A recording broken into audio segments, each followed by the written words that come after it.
do we need to bring? Like, yes, I'm going to definitely plan for having more salt in my food, but do I also need to bring like liquid IV with me too? Like, would you recommend that, or is that just not necessary?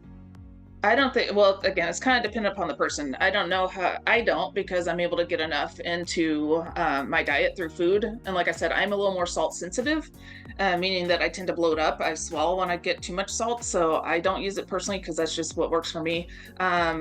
Thinking more about do you have a history of getting really crusty when you sweat? Are you a really heavy sweater? No, Okay. not really. Then probably not. If you can eat it in your food.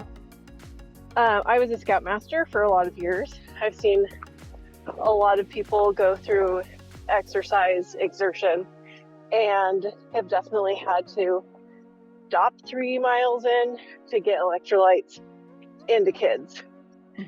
And so I would say you should bring some until you figure out whether you need to or not, because you never know when that's going to literally save your life.